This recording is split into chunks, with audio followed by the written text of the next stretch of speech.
Geopolitical trends, consolidation points, prospects of the contemporary realities are strategically important to have an atmosphere of peace in the region. All these topics are focused in Central Asia program. Politics, economics and culture, events, trends and people. All this on one territory. Hello, you're watching the Central Asian Report, and coming right up, headlines from Central Asia. From the beginning of this year, the resident population of Uzbekistan stands at 31,977,000 people. Thus, in 9 months, there has been a 1.3% increase, or 401,800 people. This information was presented by the country's State Statistics Committee. Almost 51% of the country's citizens live in the cities, and the rest are registered in rural areas. The migration balance over the same period is negative. 106.5 thousand people entered the country, and more than 128,000 have left. The State Committee also assessed the population's employment level. According to their results, the unemployment level barely exceeds 5%, and almost 95% of Uzbekistan's working-age residents are employed. From the beginning of this year in the south of Tajikistan, the Khatlon region, 160 small and large enterprises have shut down their operations. The main reason? A significant fall in the purchasing power, as well as absence of needed raw materials. Because of this halt in production, dozens of local residents have been left without work. After analyzing the situations, specialists have identified an interesting phenomenon. The majority of shut-down enterprises were reopened during the official visits of the country's president to the region. To add, this year, 250 other enterprises of the region have increased their production volumes by 318 million somoni. A military caravan from Kazakhstan, within the framework of the Technical Military Aid Program, supplied arms and ammunition to Kyrgyzstan to support the defense capacity of this neighboring country. In particular, on a gratuitous basis, 5 million units of ammunition for firearms, smoke grenades, as well as spare parts for the rocket missile complex were delivered. I would add that over the years of the country's independence, this is already the third shipment from Kazakhstan that has been delivered to Kyrgyzstan's defense forces. Previously, military equipment, communication technologies, ammunition for artillery and aviation divisions, as well as armored vehicles were supplied. A world record unsurpassed for 44 years. We're talking about the Nurek Dam on the Vaksh River in Tajikistan. For over 4 decades it has been and continues to be the tallest in the world. My colleague from Dushanbe brings us the story about the history of this unique industrial structure and its present state. 70 kilometers southeast from the capital, this is Nurek, a small city known across the globe. It is called the City of Power Engineers. This is where the Hydro-Powerstation with the highest earth-filled embankment dam in the world is located, with a height of 300 meters. As a comparison, this is 10 meters higher than the Eiffel Tower. The dam has been included into the Guinness World Record book, and recently the Nurek Hydro-Powerstation made it to the list of the top 5 most unique industrial objects in the world. Yusuf Muradov is the station's living legend. He has been working here almost since its establishment. Starting as a machine operator, he retired as the head of this plant. But even the well-deserved rest is not a reason for Yusuf to discontinue his work. Today he earns extra money as a specialist of the machine operating department. I have been working here for 44 years already and took part in all the transformations, even during the setting up of the spherical gates. Back then, this was a huge amount of work. But today, this is a great experience for power engineers. Built in the 1960s, the Nurek Hydro-Powerstation is considered to be the flag-bearer of Tajikistan's energy sector. The enormous structure can withstand an earthquake of a magnitude of 12 on a Richter scale. This has been verified during the construction stage. A model of a dam that is much smaller than the current one was set up, and a 9-degree earthquake was simulated, and the dam was able to withstand it. I remember 1983 when there was a 6-magnitude earthquake. This did not affect the dam at all.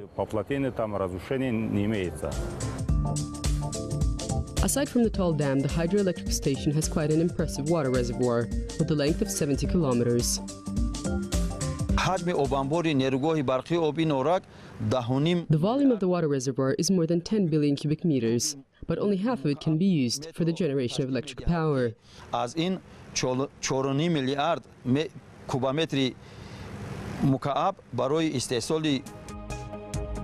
The water reservoir is fed by ice caps, and because in the summer it is very hot in this area, the workers keep a close eye on the water level. Excess is drained through a dam outlet.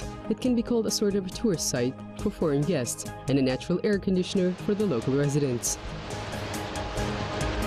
If the excess water is passed through the dam outlet, the flow of useful water rotates the turbines of the machines. They generate 3,000 megawatts of power.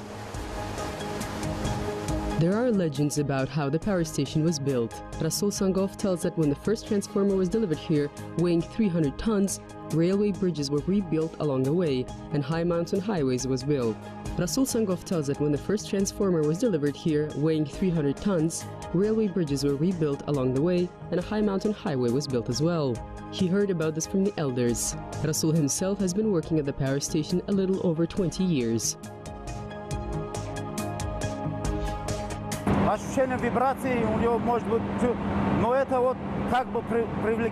The feeling of the vibration attracts me.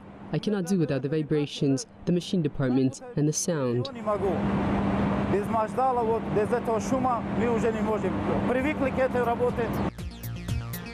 Unlike the entire hydropower station, here it is practically dead silent. If the machine room is the heart of the power station, then this room is the brain. All the information of the plant's operations is sent to the central control board. 310, 120, 15,8, 12,1.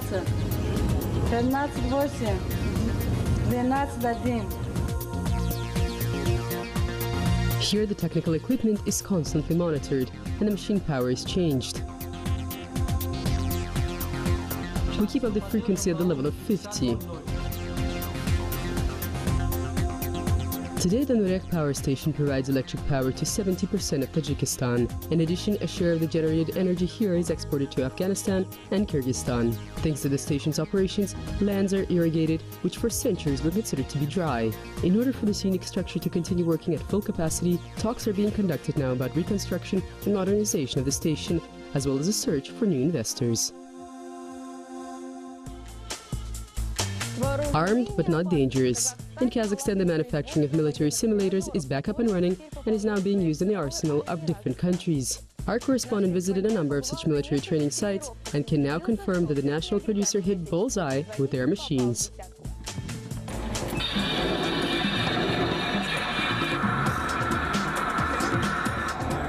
At first sight, it may seem that the driver mechanic is behind a real Kamaz truck. In reality, this is a simulator. Behind the glass, it is not the training field, but monitors and virtual reality. Only the cabin is from a real truck. And the sticker on the door, made in Kazakhstan.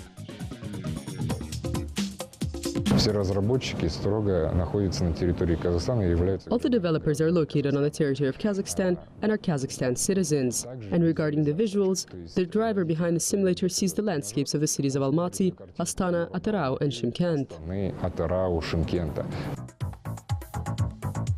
Almaty Energy Service has been engaged in high-technology production for 5 years already. The range of products includes 15 models of military simulators and 11 types of dynamic platforms. The level of execution speaks for itself. The enterprise has entered the global markets. Export contracts have been signed with Arab countries and Bangladesh.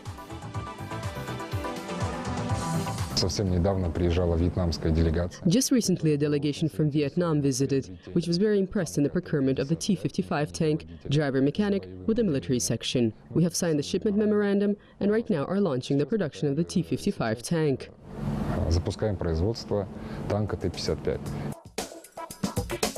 The production has no problem with the component parts. Almost all of them are produced here.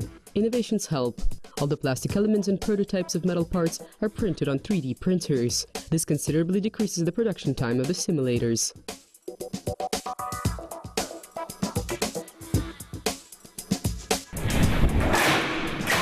To arms, first ready, second ready, fourth ready, third ready, first ready for combat, distance 200, target fixed, fire, target destroyed.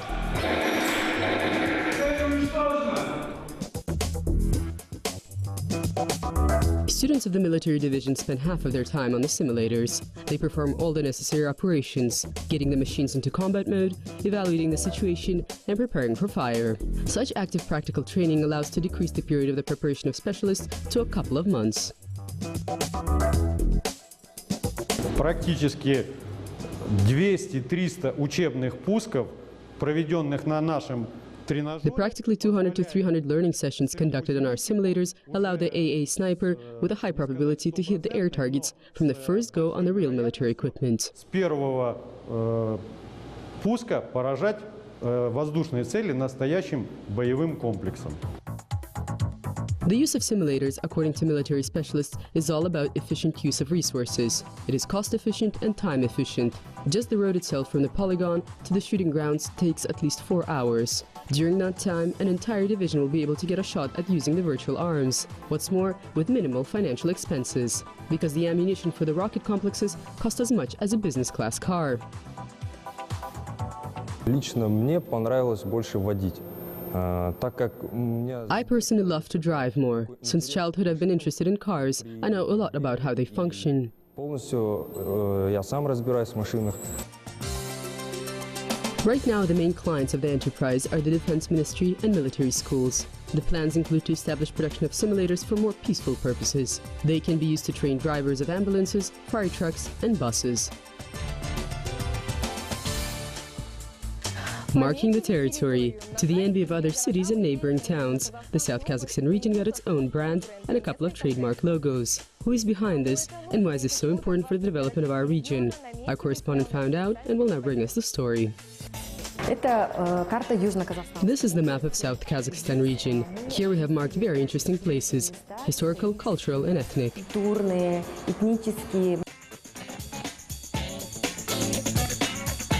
The personnel of the information center on Tostuk is preparing another novelty. Soon, a GPS routing service for the main attractive sites of the South Kazakhstan region will be publicly available. For foreign tourists, an invaluable thing, because the region has a great number of historical monuments, health resorts, and places for public leisure.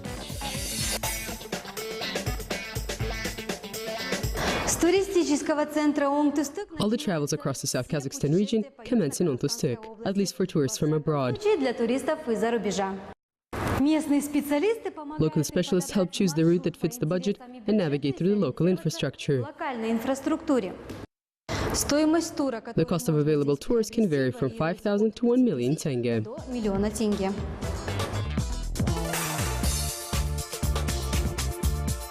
The Information Tourism Center was opened in Shymkent 1 year ago. In addition to working with guests from abroad, specialists here work on the development of the tourism potential of the South Kazakhstan region. For this, 505 routes were developed in great detail: historical, health-related, and recreational. This work was done in such a thorough way that for each route, even a corresponding legend was found.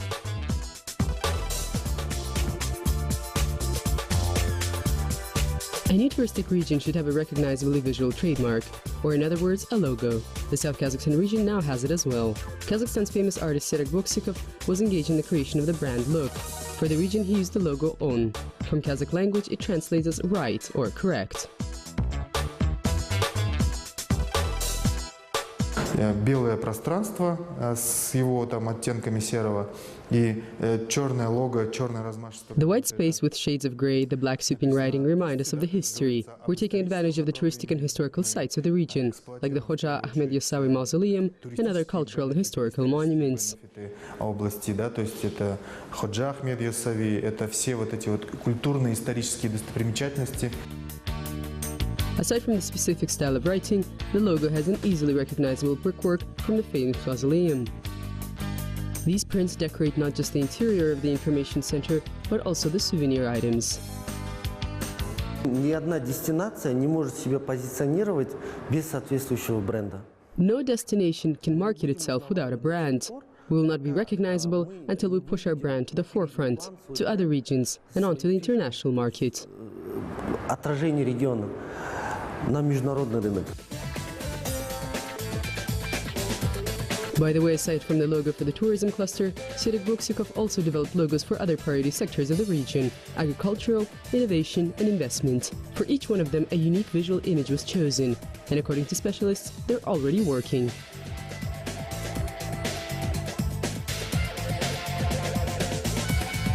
Concerning the information center, daily it receives up to 150 tourists, mostly local travelers. Out of the foreign tourists, the majority of them are citizens of Germany, Italy, and the Netherlands. Overall, up to 1 million tourists visit the South Kazakhstan region every year. But experts assure that the region's potential is much higher, and they have the upcoming years to prove this.